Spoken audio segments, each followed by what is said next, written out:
Hi, this is Rob, and I've been thinking a lot about conflict. Parents will say to me sometimes, bosses will say to me sometimes, "Boy, why is it everything I say they push against everything I say?" Now, just once, I'd like my kid to do it, you know, recognize that maybe I know what I'm talking about. And I said, well, first of all, a big part of their job is to push against you. One of the reasons they push against you is they're trying to decide whether what you're saying you really believe or not. So they figure if they tweak the lion's tail a bit and he still roars, then it must be important. And also, I say to parents, well, if your child did the opposite, it probably doesn't mean that they're not hearing you. It probably means they're hearing you very, very well, and they're trying to assert their independence.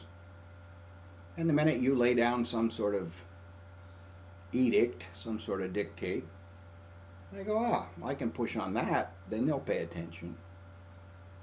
And then thirdly, I say, look, think about everything that you really enjoy in nature.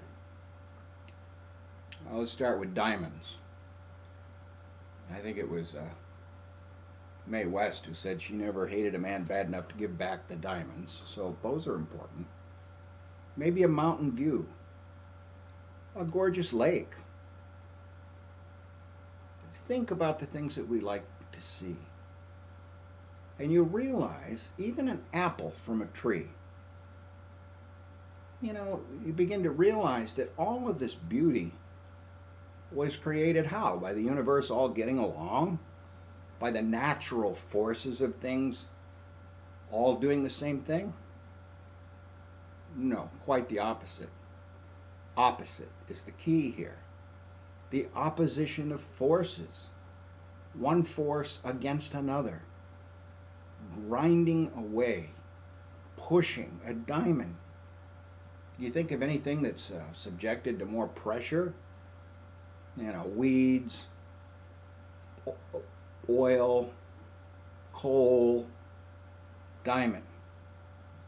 Some steps in between there. Tremendous heat, tremendous pressure. A beautiful lake, a glacial lake.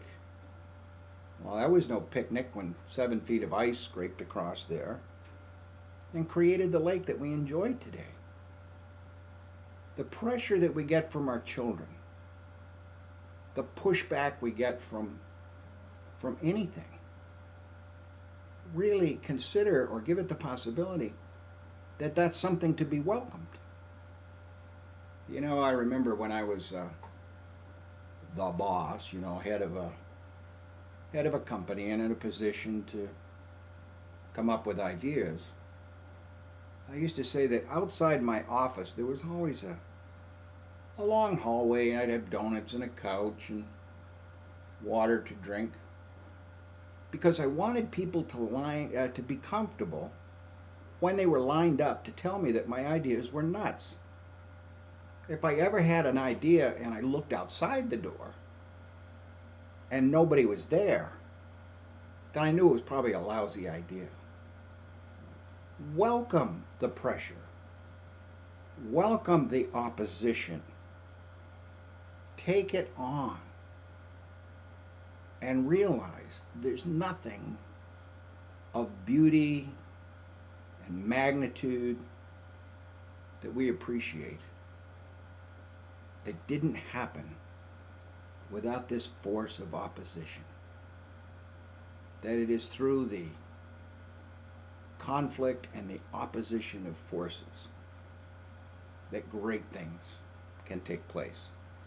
And that includes the development of your children or the development of an employee. Bring it on. Thanks.